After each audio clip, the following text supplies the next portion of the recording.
Welcome to the Deep Dive. Today we are examining neoclassical economics, a framework that emerged back in the 1870s. It blended classical ideas with marginalism. That's the concept, focusing on the value of the next unit consumed or produced. And we're looking at it through the lens of Heiner Flassbeck, who, in one interview, rather bluntly calls it irrelevant economics. A strong claim.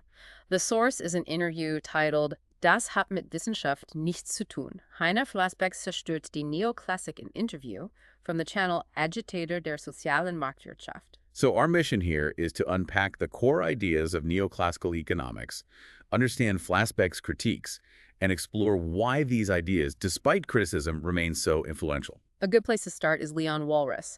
He was really the first to try and build a comprehensive model of all markets operating together. This idea of general equilibrium. Yes, the notion that all markets, after some kind of shock, naturally tend back towards a balance, mainly through price adjustments. And he represented this mathematically. With a large system of equations. He called it the ideal market system, and it really became a standard model taught in economics. But this ideal system makes some pretty big assumptions.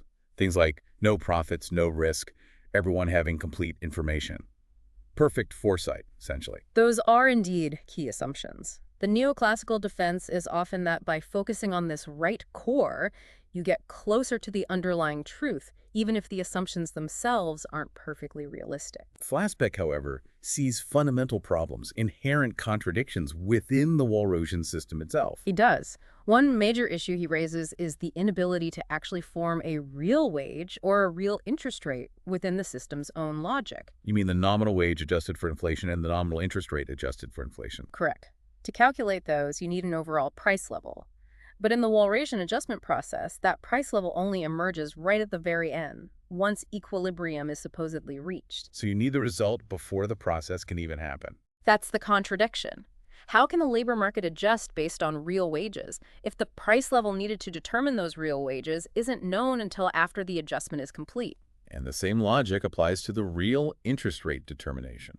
The exact same problem arises there. It highlights an internal inconsistency. Alongside the other assumptions, Flassbeck critiques the perfect information, the absence of profit motives beyond simple exchange. Flassbeck's view seems to be that economics should focus more on movement, on the system being constantly out of balance. Precisely. He argues the focus should be on describing this dynamic process, the constant disequilibrium, rather than a static and arguably flawed equilibrium state. Yet this Walrasian equilibrium concept underpins many models still used today.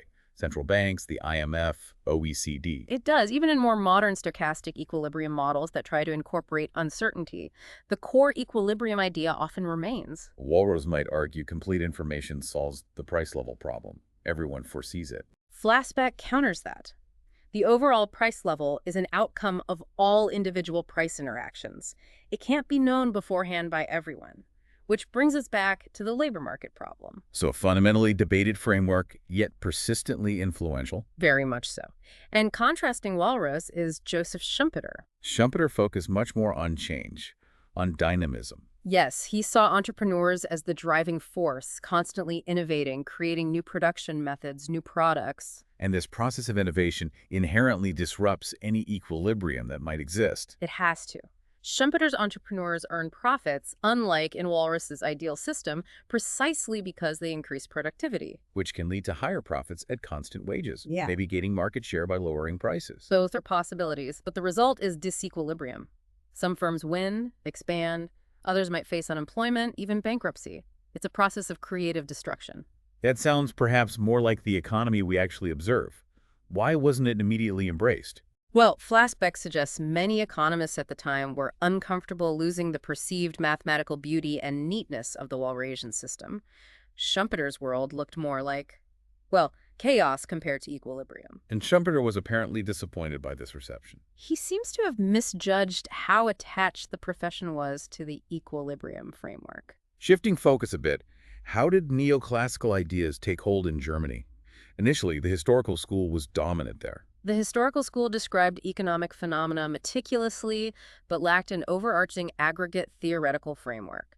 People like Keynes, Kalecki, and also Wilhelm Lautenbach later provided such macroeconomic structures. Flassbeck sees his own approach as different from the historical school. Yes, he describes his as empirical, but with a necessary theoretical superstructure, unlike the historical school's more purely descriptive focus. Neoclassical economics appealed partly because it offered that complete, mathematically elegant framework. Germany's post-WWI experience seems relevant here too, the economic miracle. After the war and the boom, the Wirtschaftswunder, partly under the Bretton Woods system Keynes helped design Germany, was actually quite resistant to Keynesian ideas initially. They adopted something else. Ordnungspolitik, associated with the Freiburg School. It was a return to a form of orthodoxy, but perhaps without fully grappling with neoclassical theory's core assumptions at that stage. And later came monetarism. After Bretton Woods collapsed in the early 70s, countries needed their own monetary policies. Germany, specifically the Bundesbank, adopted monetarism, Milton Friedman's ideas, as a guiding theory. This was despite neoclassical economics not really having a robust theory of money itself. Flassbeck contrasts this with the US and UK, where the Great Depression led to more intense debate and different economic viewpoints emerging. He views Germany as a sad special case in its long-standing reluctance to fully embrace macroeconomic thinking. Let's turn to Keynes properly. His general theory had a huge impact. How did neoclassical economics integrate or react to his ideas? Flassbeck describes the general theory as perhaps chaotic but containing crucial insights. The central one being that saving does not automatically translate into more investment. There's no automatic mechanism. Not according to Keynes. The identity iOS, investment equals saving, is true after the fact, in accounting terms. But the crucial question is causality. Does an increase in the desire to save lead to an increase in investment? Keynes, and later Kalecki and Lautenbach, argued no. They argued increased saving actually tends to reduce profits. That's the mechanism. Income originates from business activity and state spending. If households save more, they spend less. This reduces demand, which directly cuts into business revenue and profits. So the question becomes, who takes on debt to keep things going if saving increases? And it's not automatically businesses. Why would they invest more when their income and demand prospects have just worsened due to that increased saving? This directly contradicts the standard neoclassical view of the capital market. The textbook neoclassical story is, households save, supply funds to the capital market, businesses demand those funds for investment, and the interest rate adjusts to balance the two. Flassbeck rejects this sequence. He argues the very first impact of increased saving is lower business profits. It's not an immediate fall in interest rates that encourages investment. Banks might lower rates eventually if deposits swell, but businesses facing lower demand are less likely to borrow regardless of the rate. It's a paradox then. Saving hurts the very income needed to justify investment. And this offers an insight into business cycles. A collective increase in saving can trigger a downward spiral. Lower profits, less investment, layoffs, even less demand, and so on. Conversely, increased spending can fuel an upward cycle, potentially towards full employment. With inflation being a potential issue, but manageable. Manageable through appropriate policy and wage coordination. Flassbeck points to the U.S. experience of achieving periods of full employment without runaway inflation as evidence. Flassbeck's second major critique targets the neoclassical view of the labor market. Yes, he finds this particularly problematic. Keynes touches on it in the general theory, but Flassbeck finds that part less convincing. The core neoclassical idea is that falling real wages should lead to more employment. The assumption is substitution. If labor becomes cheaper relative to capital, firms will switch, using more labor and less capital, thus hiring more people. He uses Greece as an example, where large, real wage cuts were implemented. The neoclassical prediction would be that Greek firms facing cheaper labor would reduce their capital stock machines, equipment, and hire more workers instead. Flassbeck's assessment. Absolute nonsense is his phrase. Reality works differently. When wages fall significantly, people's purchasing power collapses, leading to a sharp drop in demand. Businesses then face underutilized capacity. Exactly. In that situation, why would any rational business start scrapping its existing underused machinery to hire more workers? It makes no sense. The neoclassical model seems to assume instantaneous adjustment and full employment always. It does, but reducing capital stock and restructuring production takes a long time, years perhaps. During that time, the lack of demand caused by wage cuts leads to more unemployment, not less. It also seems counter to Schumpeter's view of businesses striving for progress. Schumpeter saw businesses driven to innovate, to become more productive. Regressing technologically by swapping capital for labor doesn't fit that picture. Plus, firms face huge uncertainty about competitors' actions and future prices when interpreting wage signals. What about firms moving to low-wage countries? Doesn't that support the substitution idea? Flassbeck argues the opposite happens. When companies invest in places like China, they bring their most productive, often capital-intensive technology to maximize efficiency and profit, not less productive, labor-intensive methods. So the goal is always efficiency and market share. That's his point. The common flaw he sees in both neoclassical labor market theory and some trade theories, like Heckscher-Ohm, is this assumption of easy substitutability between capital and labor based purely on price. He considers that core assumption simply wrong. Unsupported by reality. Businesses leverage technology and productivity advantages wherever they operate. Let's return to monetarism. It rose after Bretton Woods collapsed. With flexible exchange rates, countries needed their own monetary policy anchor. The Bundesbank became very influential in Europe, and it adopted monetarism, the idea that controlling the money supply controls inflation. Friedman's theory. Yes. All right. This contrasted with the more pragmatic Keynesian approach focused on employment and price stability, which largely continued in the U.S. Why did monetarism appeal to the Bundesbank? Flassbeck suggests its simplicity was appealing. It seemed to offer a clear technocratic rule control the money supply. It gave them a steering stick, even if, as Flassbeck argues, the underlying theory was primitive. So they focused on M1, M3 targets. In the 70s and 80s, yes. But Flassbeck views this focus as ultimately irrelevant to actual inflation outcomes. The ECB still defines a money supply target, a legacy, but it's not taken very seriously in practice.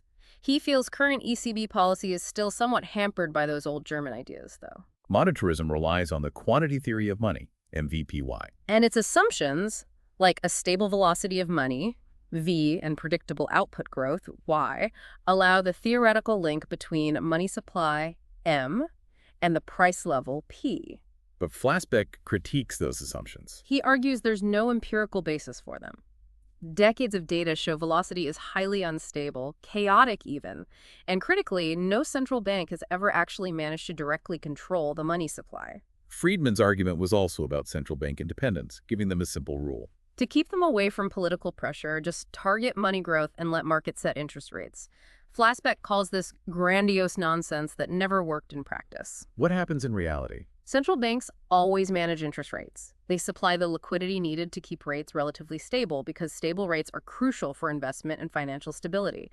They don't and can't strictly control the quantity of money. So monetarism is effectively dead now. Empirically refuted, yes. Which makes it puzzling why the neoclassical labor market model, which often went hand in hand with monetarism conceptually, still persists so strongly in academia and institutions. That persistence is a key question.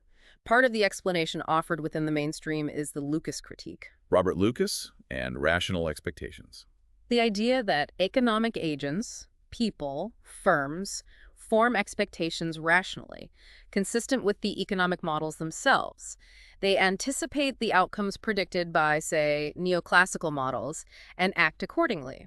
So the argument is that because people believe neoclassical economics works, their actions make it work. That's the implication. Flassbeck expresses incredulity at this. How could this idea overturn the fundamental critiques raised by Keynes or Schumpeter? It assumes everyone understands and acts upon complex economic models. Models that economists themselves disagree intensely about. How likely is it that average citizens or businesses are forming expectations based on intricate theories of the labor market, capital markets, money markets? Lucas received the Nobel Prize for this work. Flassbeck points out it's technically the prize in economic sciences in memory of Alfred Nobel, awarded by the Swedish National Bank, which he characterizes as very conservative. He's generally dismissive of the prize and considers much of the work it recognizes as irrelevant. Yet this neoclassical labor market model, bolstered by rational expectations, is still taught. And applied by institutions like the German Council of Economic Experts, the EU Commission. Flassbeck finds the lack of fundamental rethinking astonishing, especially after events like the Greek crisis where the predicted outcomes of austerity and wage cuts didn't materialize. Has any institution shown signs of learning? He credits the IMF with showing some capacity to learn, acknowledging post-Greece that the wage cuts didn't deliver the promised employment boost. But he's critical of the EU Commission, calling it almost anti-intellectual in its resistance to discussing new ideas. He also observes less openness in academic circles generally. A sense of limited engagement, perhaps reinforcing existing orthodoxies rather than fostering broad debate. Another area Flassbeck highlights is the silence surrounding large trade imbalances, particularly German surpluses. Yes, the huge, persistent current account surpluses in the Eurozone, especially Germany's, received remarkably little critical debate within Europe. These might stem from a relatively weak euro and weak internal demand policies. And this causes friction with trading partners. Increasingly so. Donald Trump's trade rhetoric and policies were one clear example. But even before that, the imbalances within the Eurozone itself weren't adequately addressed. Flassbeck experienced this silence personally. He mentions trying to initiate discussions on these imbalances in Germany and facing what he calls a cartel of silence, even being effectively sidelined by public broadcasters after criticizing the export surpluses. A taboo topic in German media. He portrays it that way. He found the German reactions to Trump's criticisms, which accurately pointed to wage suppression as a factor in surpluses, somewhat ridiculous. He contrasts this with Germany's reaction to its own deficit decades ago. Germany had a small current account deficit in the early 1980s, causing considerable alarm.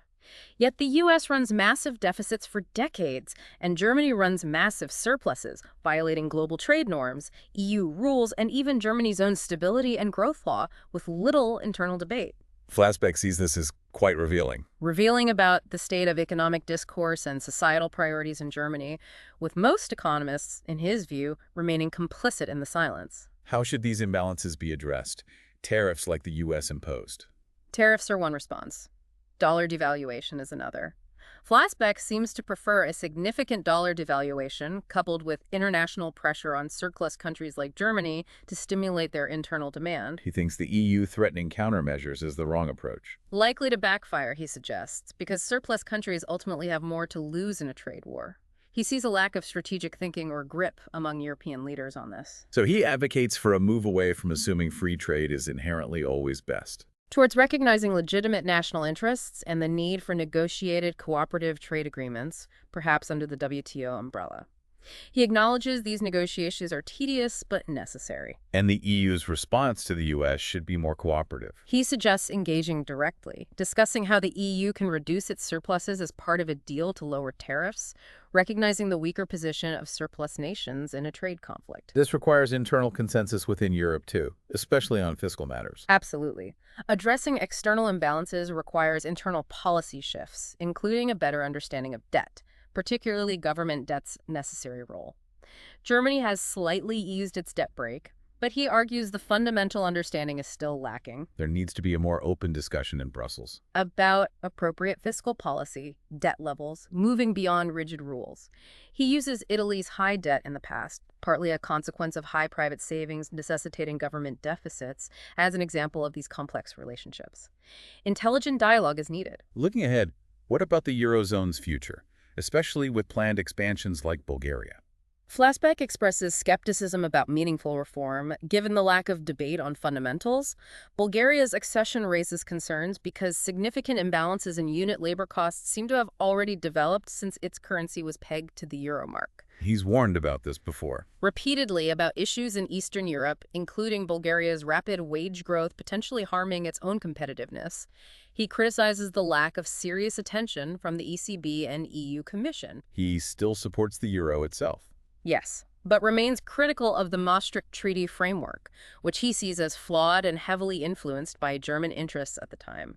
He wants an open discussion about fiscal and monetary policy roles, maybe even a dual mandate for the ECB like the Fed's employment and inflation. But he's pessimistic about the political leadership's economic understanding. He seems to perceive a lack of deep economic expertise guiding policy at the highest levels. What about the recent suggestions to split the Eurozone? Flassbeck dismisses that idea as unrealistic and unwise. He notes Italy, often grouped with southern countries, doesn't actually have a particularly high price level anymore. The focus should be on convergence. On finding long-term ways to equalize competitiveness within the existing Eurozone, acknowledging some convergence has occurred. Creating new central banks and institutions for split zones would be incredibly complex and disruptive. He argues the Eurozone has solved internal imbalances for now by running large external surpluses. But sees that as unsustainable, especially facing pushback from the US and potentially others. So the ultimate need is for a better theoretical foundation.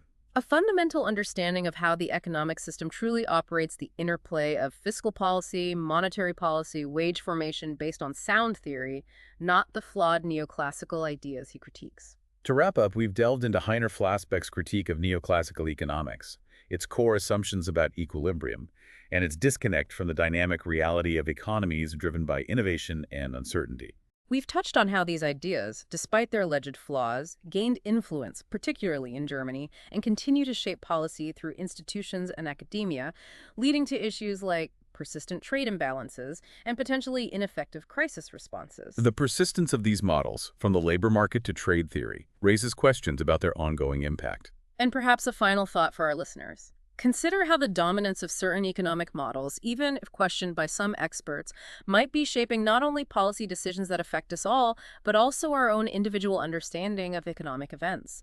Exploring different perspectives could be quite revealing.